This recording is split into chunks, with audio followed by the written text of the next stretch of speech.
The 2020 Minority Health Film Festival offers a diverse variety of films and events that we just wouldn't be able to offer in the in-person cinema experience. But I think what really makes it unique is the focus not only on public health issues, but the issues that really concern communities of color. If you're looking for a reason to engage or to try it out, this is the perfect time. Just go to mkefilm.org/MHFF.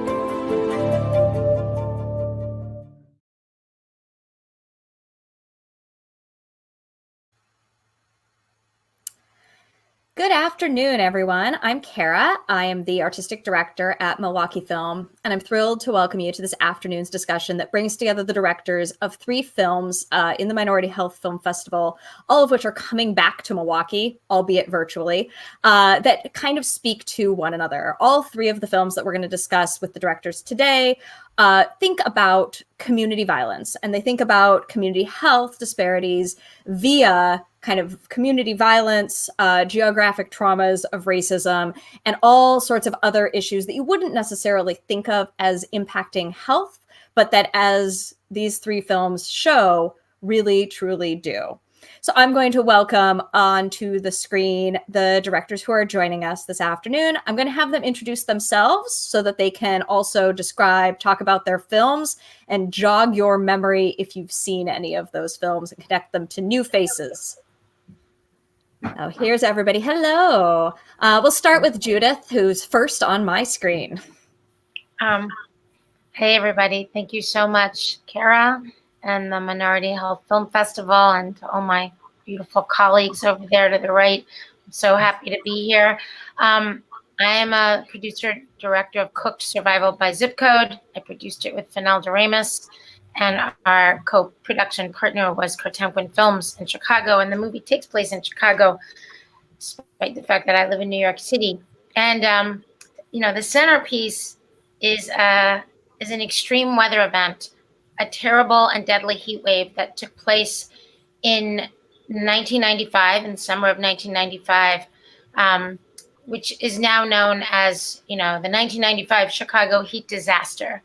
But essentially, 739 Chicago residents died. They were cooked behind closed doors, as I say in the film, ostensibly because it was heat, because it was hot, because it was too hot. Okay, it's too hot, said Mayor Daley. But the movie, which we adapted to some extent from an amazing book called Heat Wave, Social Autopsy of a Disaster in Chicago by Eric Kleinenberg. The movie goes on to say, no, they didn't die of the heat. They died because of the long-term impact of structural racism. And they probably would have died anyway because the neighborhoods are organized like that. And hence the term survival by zip code. And the movie is about sort of connecting the dots. And it sort of takes that, oh my goodness, question that I had when I first read this book and didn't really recall that 1995 heat wave, which was amazing to me that it hadn't been imprinted on my mind the way other things were or should have been. And at the time when I read the book in 2003, when I started the movie, I was like, oh my goodness, like, why? I can't believe that an extreme heat wave can expose this underlying man-made disaster of racism in a way that we would never be able to see it, that it takes something like this. So, that was kind of my question going in, why does it have to take an extreme heat wave, or now what we call, the climate crisis, to push us to really see what's really going on every single day, to push us to see the slow violence, to push us to see death by design, death by zip code, death by untreatable diseases, death by racism. So the movie tries to put all of those pieces together. And though I started it seriously in 2005, we didn't bring it out into the world till fall of 2018. And then, the year of 2019. And it was a very different world when we launched the film, a radically different world. And it was a world that this movie made a different kind of sense in, and it makes a different kind of sense now. Fantastic. I'm going to have Marilyn introduce herself next. Thank you for having me. I'm Marilyn Ness. I'm the director and one of the producers of Charm City, which was a film set in Baltimore. We were there over the 3 most violent years in recent history at that time. And we were trying to explore what was so fundamentally broken between police and citizens. And the film is ever more relevant today. And so I look forward to this conversation because I believe that many of these issues are coming to bear because we don't put them in a public health context and we only leave them in criminal justice contexts. And that is what creates tragedy. And then we have the co-directors, and I don't know if we can pull both of you up big screen. So I'm going to call on Vivian first and then Gretchen. Hi, my name is Vivian Vazquez. Thank you for having us. I'm co-director, co-producer with Gretchen of Decade of Fire, and it's a story about why my community in the South Bronx burned during the 1970s. The South Bronx burned for a decade, and our film investigates the question about what happened, right? And we learn about the policies and the practices and really the attitudes that led to a government abandonment and neglect of our community. So, much like Judith's, our film took a long time to make. You didn't say your film took a long time to make. Very long. Okay. And it did come out in 2018.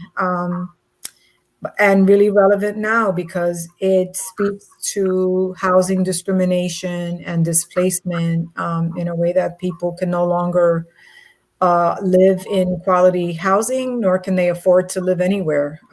And the film also talks about or shares those unsung heroes in the community that sacrificed and saved the South Bronx. So part of the film is to change the narrative about what the community was like and what we endured, but also what we did to save our neighborhood. And Gretchen, you also directed Decade of Fire. It's clear if you watch the film how Vivian got involved because it is so much the story of Vivian's neighborhood. Maybe how and when did you get pulled into this project? So like Vivian said, it was many years ago. We first met in 2008. We produced this film with a third producer for many years. Her name's Julia Steele Allen. And then we brought on a fourth producer, Nader Martinez, later in the process. But Julia introduced us because she and Vivian had this dream that they wanted to make a film and they weren't filmmakers. So Julia and I were friends and she's like, Gretchen, can you help us make a Hollywood blockbuster about the Bronx? And I was like, probably not, but we could work on a documentary. So we first met and, Vivian was very extremely generous and brought me into her life and her home and her community. And we just started working on it from there.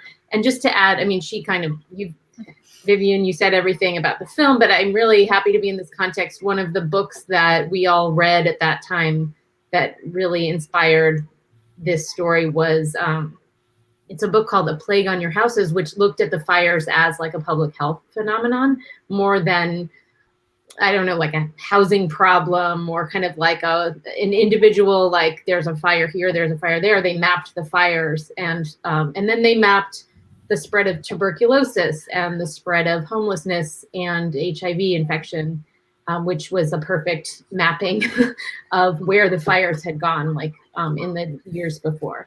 So I'm really happy to be part of this festival and have the film be part of this conversation. Thanks for having us. Thank you all for being here, albeit virtually. Here, you're all coming back to Milwaukee. Welcome back to Milwaukee via the internet.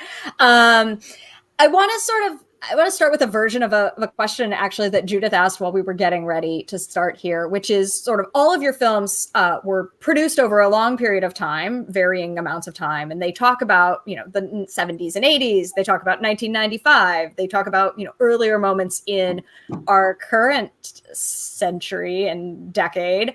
And they all came out. I sort of did the festival circuit, played in various contexts, whether broadcast or festival or cinema, a year, 2 years ago.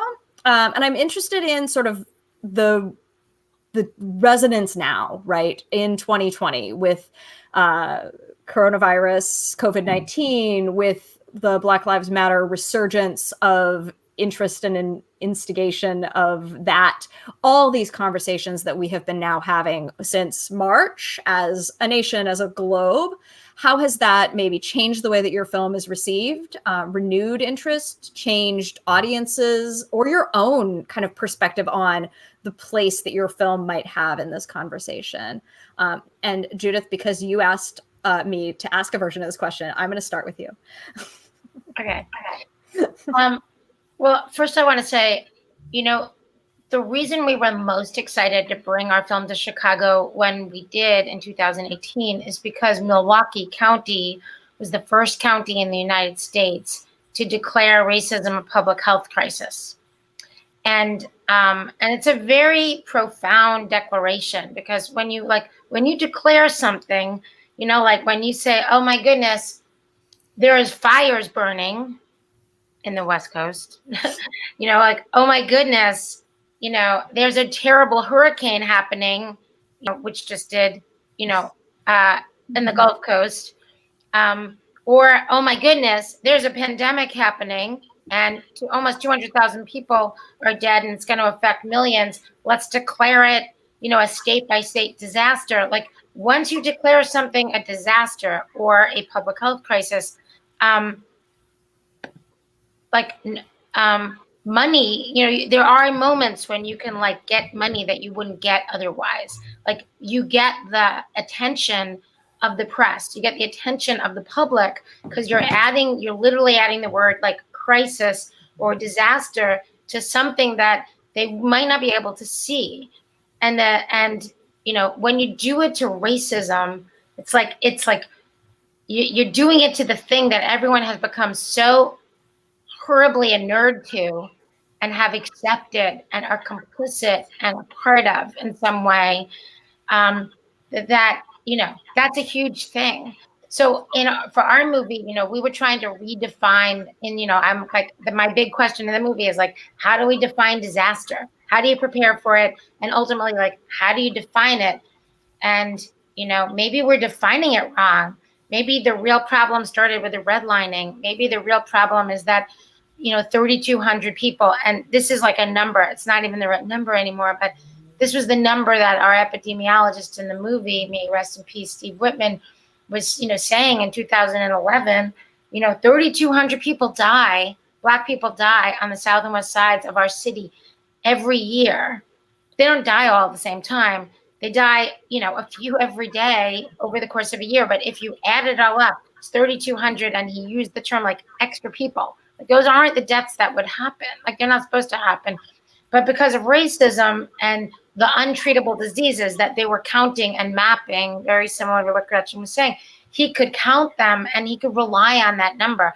And then he adds it up, and it's 32,000 people, in 10 years. That's a huge number. And at that moment when he said it, he's like, what's the number, 3,200, that makes sense to everybody, that is a number that has moved us. So, it's the number of people that died at the World Trade Center. Right. He says, look what we did. Look at the infrastructure we created. Look at an entire new agency that we created. Look at the money that we have spent in the world of disaster. So, that was license for me to start to kind of question, how do we define disaster? Can we redefine disaster?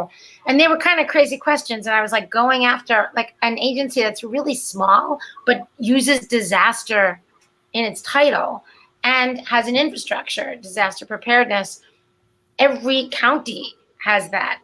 So, I was kind of looking at this very white, very bizarre world of disaster preparedness in some ways that one might kind of like, if they could, like maybe in a weird way, like look at the police department, except we use it every single day in a different way, you know, and say like, if we redefine disaster as extreme inequity and extreme poverty, and we do it zip code by zip code, and we're able to kind of trace it, and we do it by treatable diseases, we don't have to wait for the next big, huge crisis that you legitimately define and declare as a disaster. We could go after this. And, you know, the people that go after it, what if we funded them? Like, and those are, you know, like we term them like the new brand of first responders, who we've seen during COVID, you know, are those anchor institutions who on a normal day, if you could ever call anything normal, like on a normal day of acute disparity, are doing a range of things as stopgap measures to try to address inequity. And it could be anything from, you know, training returning citizens to become, you know, urban agricultural, you know, gardeners, and to address food insecurity, you know, or, you know, become people who can like rehab boarded up, you know, abandoned buildings and turn it back into affordable housing in a community that has lost so much housing in the last 20 years, right, and is now considered vulnerable, you know, to the Lower East Side Girls Club, you know, or to community health workers that are working on asthma or breast cancer or diabetes on a daily basis, block by block. And like, those are the people who then turn around and like, they're the ones who are like, getting masks to people, making sure people get food, making sure people have water, making sure like trying to address all the things that are making the essential workers and certain zip codes and communities so much more vulnerable to COVID. But they're always doing that.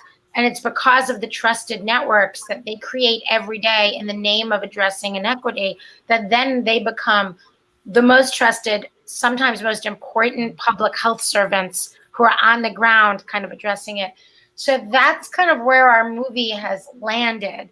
So we did, and I'm going to turn it over to my colleagues, we've started a whole new set of screenings that we never would have done. Like we might have like tucked the movie in and went, okay. So we started this summer, we did something called Summer of Extremes. And we did, 3 nights, racism, health inequity, and heat.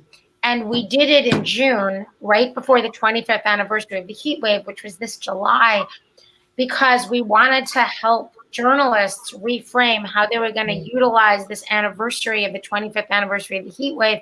We wanted to make sure that they would be talking about the intersection, of COVID, extreme racism, the Black Lives Matter movement, the incredible traumas that the communities have suffered from and are now reporting on and the journalists are reporting on while they're dealing with COVID all at the same time. And we wanted to say, is this city really prepared? What does a heat emergency look like in the time of COVID? Like, people can't gather in a cooling center in the way that they used to. And, maybe even that, the old way of dealing with an extreme problem is a Band-Aid anyway, and then even a more complicated Band-Aid in the time of COVID. But sort of everybody, in whichever way you ended up, it's like the communities that are hurting the most have always been hurting the most, and they need to be reinvested in. And we need to take the answers from the people that are doing some of the best public health work every day. And, Cook County became the second county to follow Milwaukee. And in the last year, there's over 110 entities, if not more, have declared racism a public health crisis, and they're following your suit. And so now we're trying to do screenings very specifically in counties and communities that have declared racism a public health crisis and are trying to utilize this COVID moment to actually address long-term solutions and not Band-Aids. And if you're interested in following more of that conversation, we hosted a panel last week, archived on our YouTube page, around systemic racism, bringing together a number of those municipalities. So dig in more, audience. that issue. Something that you were just talking about, Judith, about like the sort of community empowerment kind of that comes out of that moment of disaster or crisis feels like something that's really important to Vivian and Gretchen's film toward the end. So I'm wondering if you could talk a little bit about the 2020 kind of context of the reception of the film, or of maybe the work that's happening in these organizations that you kind of bring us to at the end of the film. Go ahead, Gretchen. Are you okay? I mean, it's, you know, I feel like the world's been like turned inside out in the last 6 months. So we brought Decade of Fire out into the world around the same time as your film, Judith, at the end of 2018. And last year, we kind of like really lucked out. We had a big impact campaign in the works, and we were able to do, I don't know, Vivian traveled with the film more than anybody. How many screenings did you do, Vivian? I would say, yeah, somewhere like 80. about 80. Mm-hmm. Sorry. Like a huge number of screenings across the country. And that we also started our film in 2008, and it kind of came out in a very different context than when we started it, where, you know, when we started, we had an impact in mind that we wanted to bring it to like gentrification hotspots. And by the time we finished, it's like, that's everywhere. Mm-hmm. There was literally no country, like no city in this country that wasn't grappling with that very openly, and like an affordability crisis with housing, homelessness, and just like that people can't afford to live where they live anymore. So that was kind of like the context where we were at the beginning of 2020. And we actually, in February, took the film to Puerto Rico to do a tour there, and connect it with the work that people are doing there, fighting back against fiscal austerity. And because that's a big piece of our film, is how in 1975, the city of New York almost went bankrupt. And rather than let it go bankrupt, the state kind of handed the reins to the city budget over to a non-elected board of businessmen. And they were in control of the city's finances more or less for a good 10 years. And the same thing's happening in Puerto Rico and happening in a lot of other places. So there's a lot of resistance to that in Puerto Rico, and we wanted to kind of share this history. So that's like the background of where we were. And we had done a lot of work, and our impact producer, Julia, did almost all of that like groundwork to make those connections with grassroots groups. And I think that we haven't been able to kind of do as much, because we were really all about bringing people together as a community, and how that's an in-person experience that people really had about being in a place together. So I think in this moment, we're like trying to figure out how to continue that. But the other issue is that the prospect of displacement on the heels of COVID is just like a massive crisis in the making that I think people are preparing for. I don't have like great stats on this. So I just know what I hear anecdotally, and then I hear from people working behind the scenes on this, that like in New York City alone, you know, like hundreds of thousands of people are facing evictions that they're being kind of like put off. But when the eviction moratoriums eventually end, they will be expected to pay all that back rent. And we're talking about people who live way below the poverty line, who can barely afford their rent to begin with, and have not had income, you know. So that I think that the groups that we work with are kind of just in, I don't know, I would love for you to chime in, Vivian, because you are in the Bronx and you're working in the community. And I know it's been a challenge to kind of figure out how to rally people people are in survival mode, I guess is what I'm trying to say. Yeah.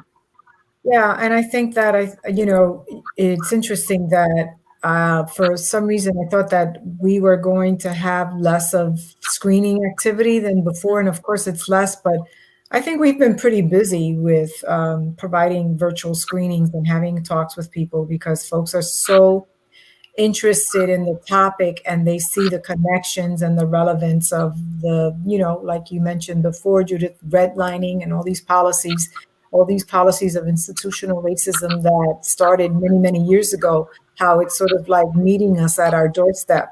And the more we talk about it, the more folks are trying to sort of wrap their heads around it and galvanize. When we went to Puerto Rico, what I found interesting was that the groups that hosted our screenings, one was a hip hop group. Another group was the teachers union. Another group was an agricultural farm. Another group were people who were trying to occupy what they call rescue land. And, they're fighting the government around land. So it was a sort of a diverse group of folks that are interested in learning about these policies that not only affected the housing situation, as Gretchen mentioned, but our health, and our own livelihood, our own lives. And people see the connections in all these different areas. That's been quite fascinating.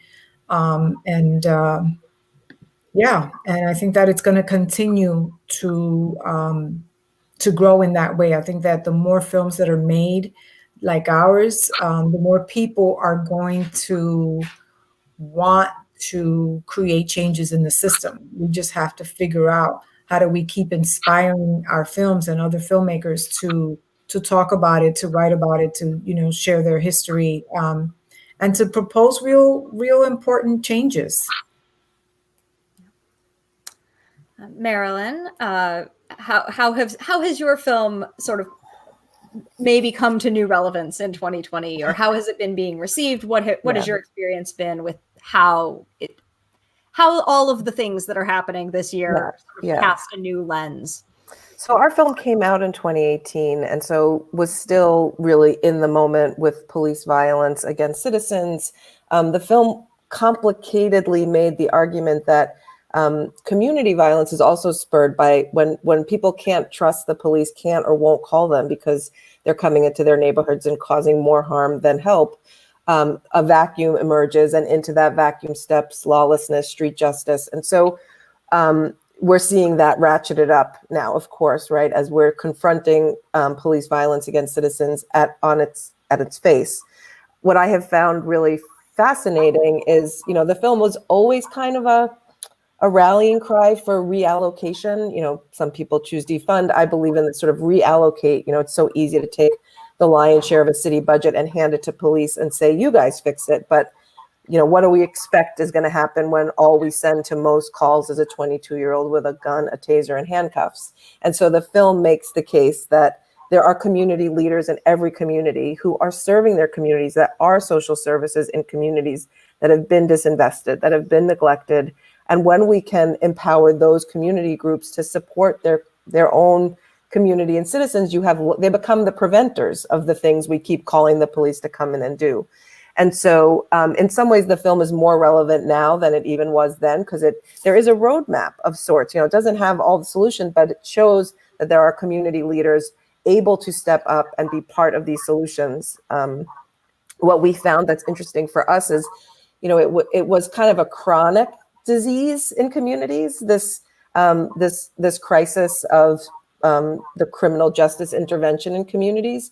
And now it is a critical and urgent disease where the whole nation is awake. The whole nation is pointed in that direction and understanding there are changes that need to be made. And so we actually have taken a step back. The film was used very widely in that year of 2018 and 2019 amongst communities.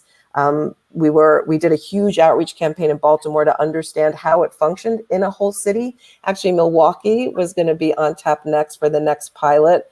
Could we use the film outside of the community in which it was filmed?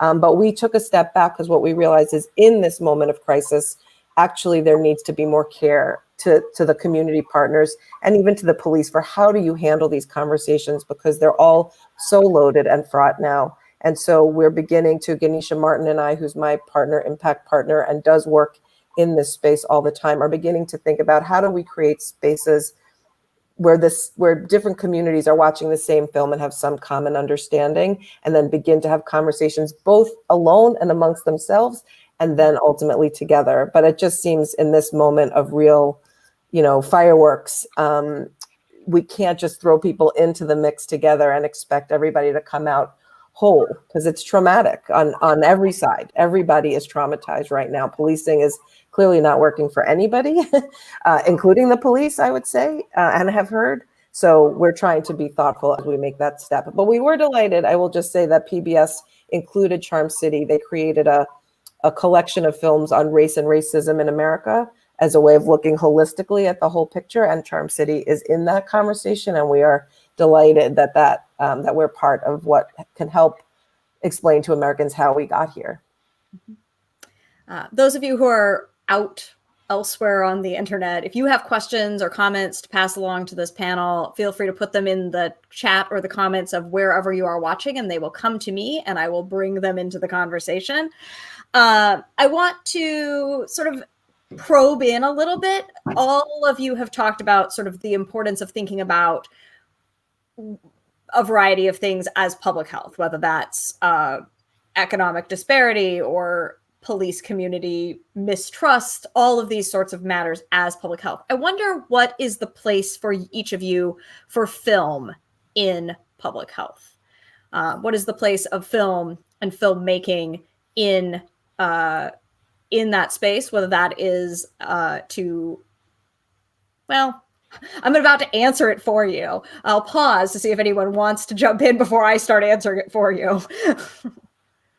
Well, I mean, I guess I would say that as filmmakers, we're able to go to places where other people maybe can't. And so we point our cameras in a particular direction and often can stay there over a long period of time. And you get to sort of see the longitudinal impact of some of these things, even if we are picking it up. In the case of Charm City, we filmed it over the course of 3 years.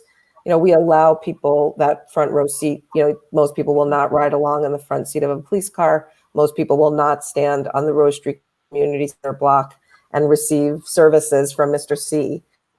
So I think that we provide the lens into what's happening in communities. And the one where I found it most helpful was when we showed the film to municipal workers in Baltimore who didn't really understand how they would help solve violence in communities.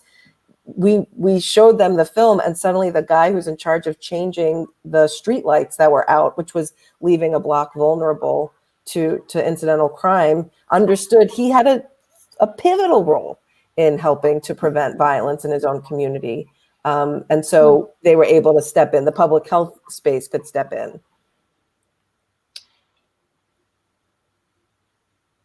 I wanted to jump in here to say, I think it's an interesting, I mean, there's so many things you can do in a film that are hard to do in other ways. And in my other, when wasn't doing Decade of Fire, I actually make public health short, like public health training videos around overdose and harm reduction practices. And I've made them in like a bunch of different, like for different counties and public agencies and stuff. So one example that I'm thinking of is I made a video that was actually the prime audience for this video was actually law enforcement in California, to get them to kind of explain why needle exchange keeps them safer.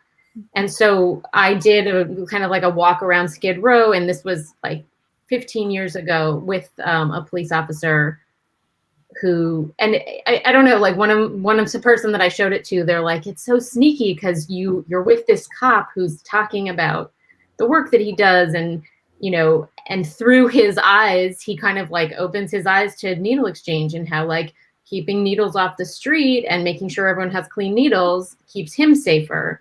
And how, because a big problem with needle exchange is that it's very easy for police to target people who are using needle exchange. It's like an easy arrest for them to make.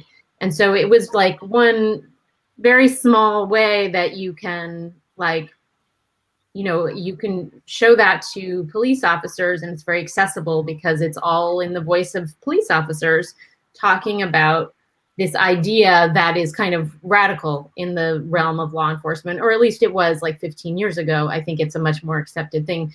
And it's accepted not because of me as a filmmaker, it's accepted because of the public health work that public health workers are doing.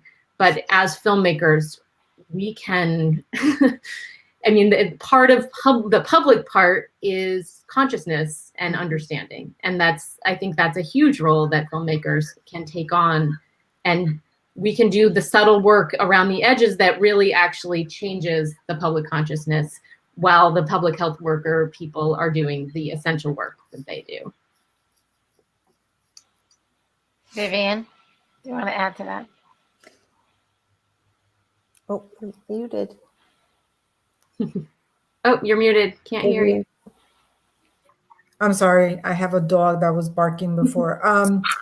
So the thing that I was thinking about, Gretchen, also is what our film accomplished based on the feedback that we got from so many people around what I call the flipping the narrative on arson in the Bronx, right? So many young people were blamed for setting and torching buildings, but what we kind of offered in the film was that the context was a lot bigger than that. That there was, big money providing funds to torch buildings for insurance, and the insurance. That economy was a very strong, illegal, but very powerful economy that left a community in many neighborhoods, not just in the South Bronx, but all over the country, to burn homes. And usually one would hear that it was the fault of the community, that because the community didn't know how to behave or had some kind of issue, that we were burning our own homes. But what we did in the film is that we gave an alternative to that. We said, no, this is the bigger picture. The bigger picture is that this was a real force that came from the outside, because where we lived was not seen valuable enough for us to live in, but valuable to kind of like make money, destroy it for profit. So I think that was a real tool that was, that was created for the film, and that can continue by sharing sort of alternative narratives of what really happens in communities that are, oppressed and discriminated against.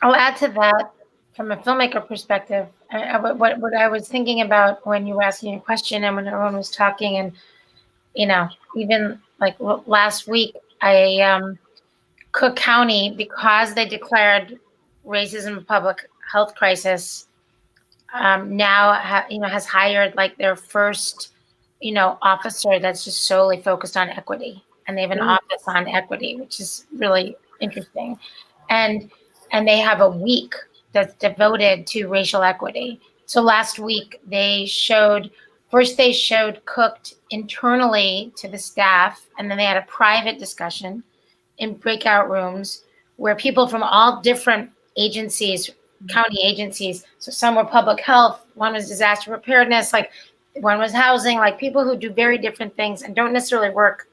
They work under this, they work under a county umbrella, but they don't work together.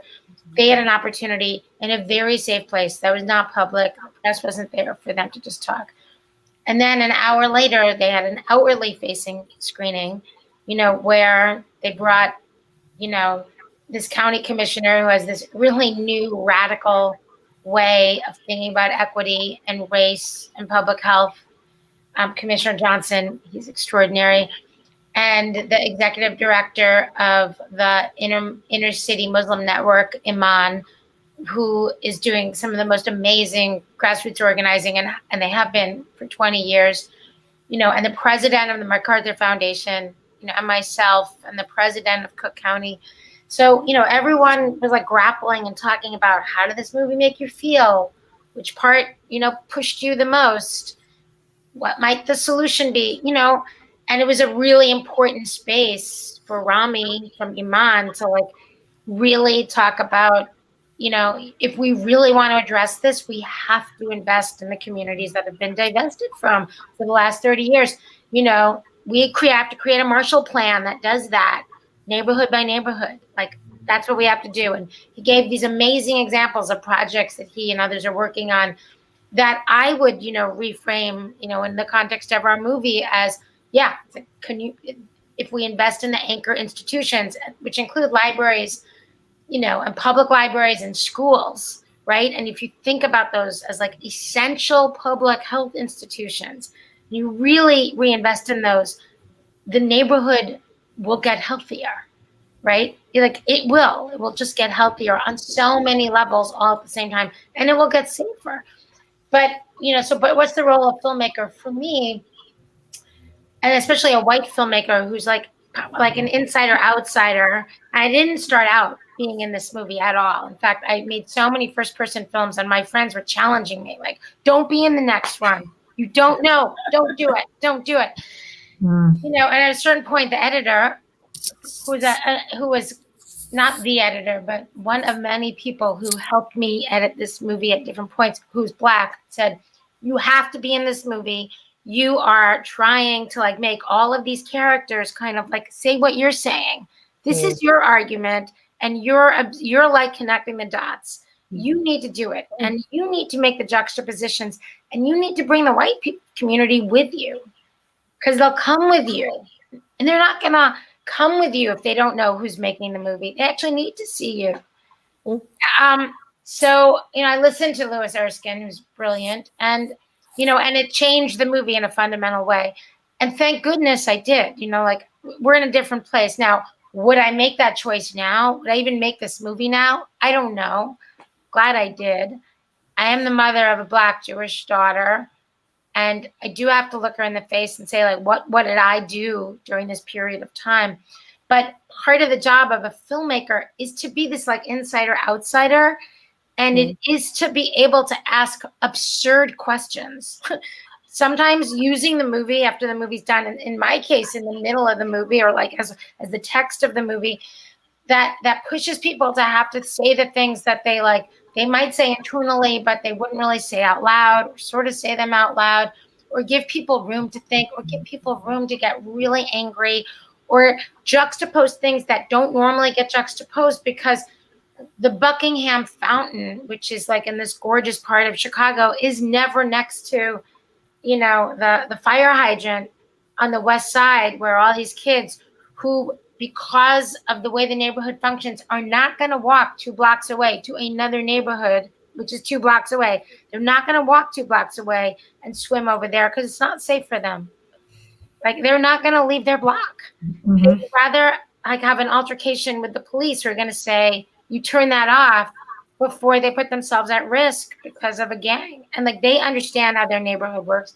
So no one's going to see like the joy of being in the fountain, which you used in your trailer, before it gets turned off, next to the serenity of the recycled water and the hushed water and someone going by the Buckingham Fountain, unless the filmmaker juxtaposes these two worlds and puts the right kind of music and the right emphasis, and then forces people who live on one side of town, who never go to the other side of town. They don't have to.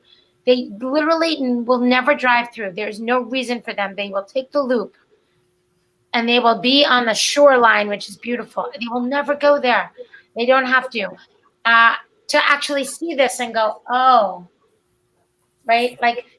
And so our job is to collapse the maps of 45 years and put them together in such a way so that the heat wave map and the redlining map, the heat death poverty map, and then the current map of, the social determinants of health, or really the social determinants of death, and the social determinants of a lifespan gap that every city has now. It's like, when we put that together editorially, we're giving them an opportunity to get morally enraged and then deal with, or morally embarrassed, and then deal with that. And depending what room they're in and who they're with, have a certain kind of conversation that's hopefully going to be really useful. So, I think that that's part of and you throw in race and you throw in representation. Who's telling that story? Do they have the right to or not to? What does that mean? And if they're really out about who they are and why, it could be a very useful tool. So I think that's what I think about being a public health servant filmmaker. So sort of want to piggyback on that and tie that the idea of kind of those juxtapositions, but also this sort of kind of storytelling empath messenger and conversation creator role that I think that you've all kind of added up to sort of ask about something that I think Decade of Fire explicitly asks this, but all three films sort of point out that these crises, these systems are all sort of treated as kind of a rhetorical tactic of fear in the mainstream media as sort of we need to be afraid of this. But the filmmaker has to sort of develop a certain kind of trust and kind of subvert that idea of like, well, this is about fear. I'm interested in hearing how you develop that trust, whether that's with specific subjects, communities that you are or are not a member of, and how you see that sort of balance between creating an emotion for your viewer that might be adjacent to fear, but that isn't being used as kind of a walloping, like rhetorical tactic to squash real thinking.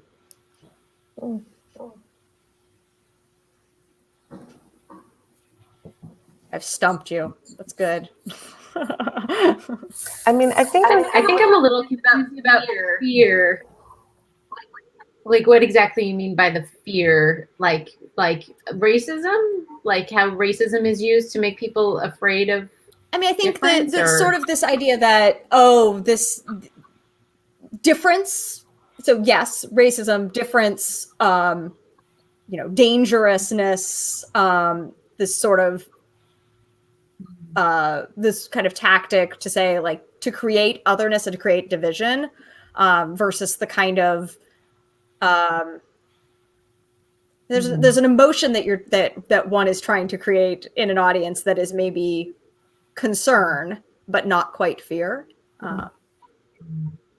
Well, I mean, I would say in making Decade of Fire, and I want to pass this to you quickly after Vivian, but if I were to go into the Bronx and try and make this film, people would have a very legitimate fear that I didn't know what I was doing, because the story of the Bronx and like people from the Bronx has been told by outsiders so often and so badly that they don't have any reason to trust me, and I think we did spend a long time building that trust. So I think that there, and I think that working together with Vivian, that really transformed that dynamic. And it was a big learning process for me around gaining people's trust and actually deserving their trust as a filmmaker. But I'm going to pass it to you, Vivian, because you were that was like, you were the bridge.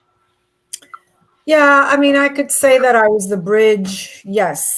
And you spent a lot of time with me, my family, in the community at 52 Park. And but I think that it's interesting. I heard the question in a different way, but I think that as a filmmaker, Gretchen, one of the things that you do is you spent a lot of time in the Bronx. Even without me, right? With or without me, you spent a lot of time with Robert Foster and his family. You spent a lot of time, you went to see Amadeo, you went to see different people. You spent time with Hetty. And, like I have to say, I'm not a filmmaker, right? This was my first film. And Gretchen had the professional background and the training. I did not. But having said that, Gretchen spent a lot of time just hanging out with people for years. You were just hanging out with us, not putting a camera in front of people's faces until they were really ready and until people were ready to talk or, just ready to be on camera. I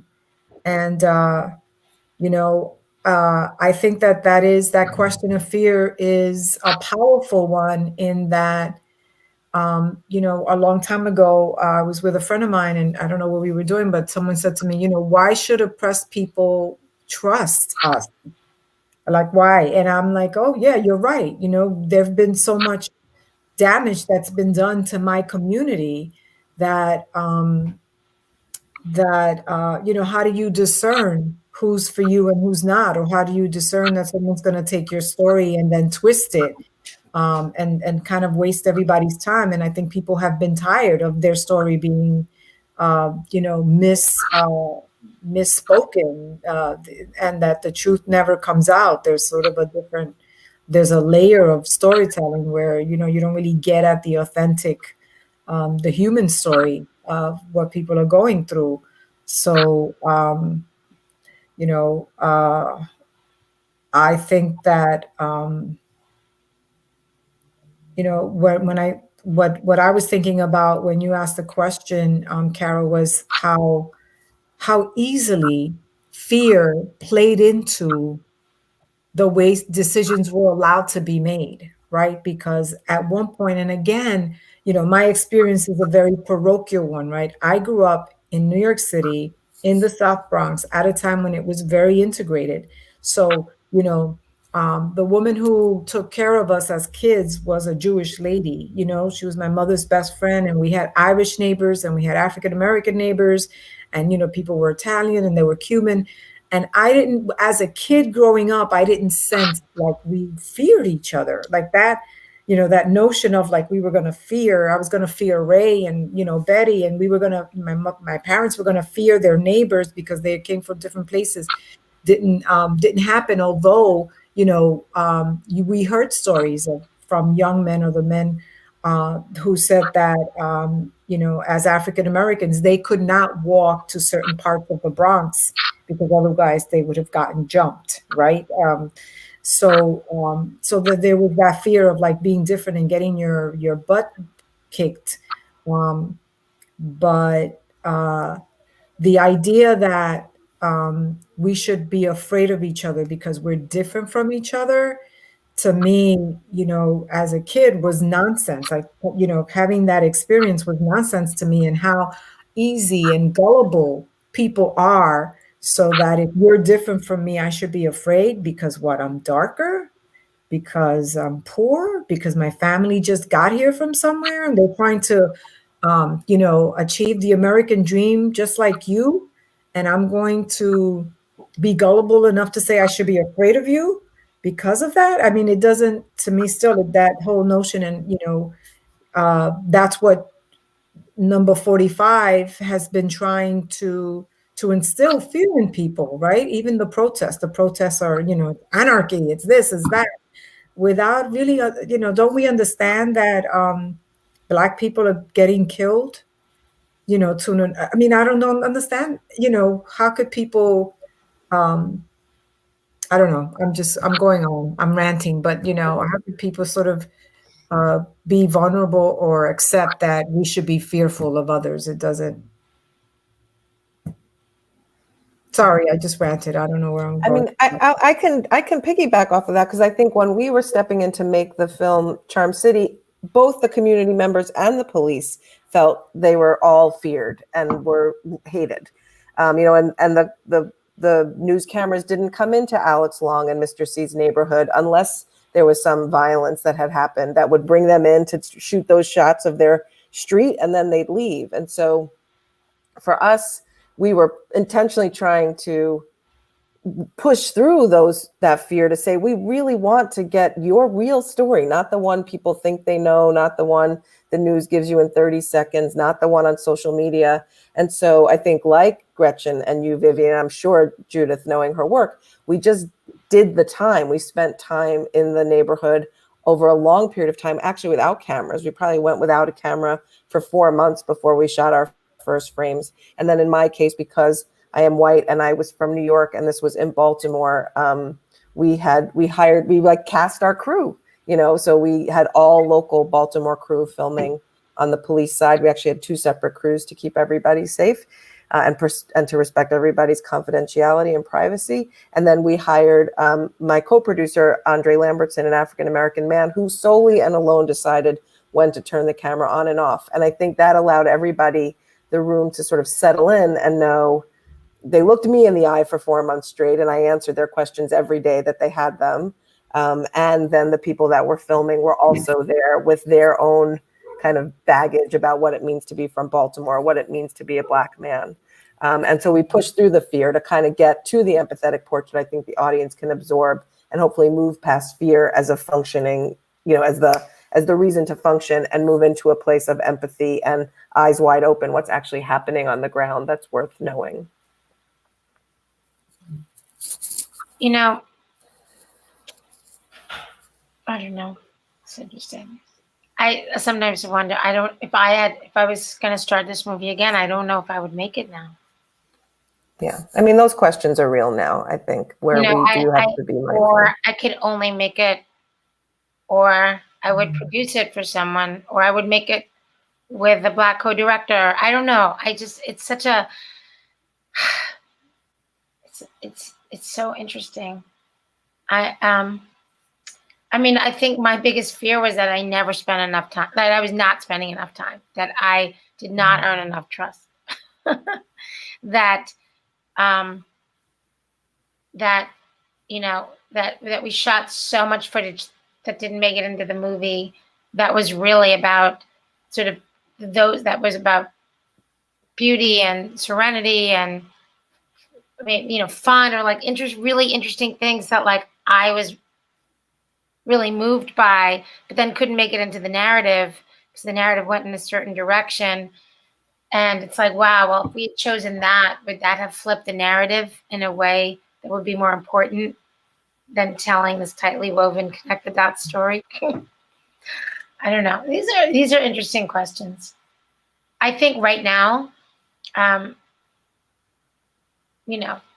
especially when you tell us a fabric of a story and it's an essay and you're putting a lot of pieces together, there's a lot of things that are left out to do that essay, especially if it's not really personal. Like you might be using a first person voice to put it all together, but there's so much that's left out, and I'm happy to see that the organizers are becoming filmmakers in Chicago in so many ways, and that they're banding with other people in their community, and they're telling their stories, and it's a different moment.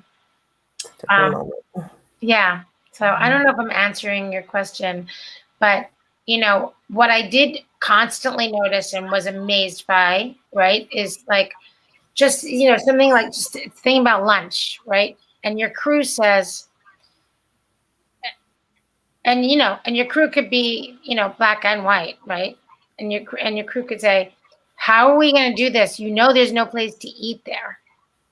Like how long, like there's no place to sit down and eat. There's no sit down place there because there's no restaurants there. Like that's the problem. Like that's inherent in your film, but inherent in my being as a cinematographer is I need to eat for an hour and sit down at a place and check my phone and have some downtime. And I don't want to do it in a car. I want to do it in a restaurant that I want to eat in,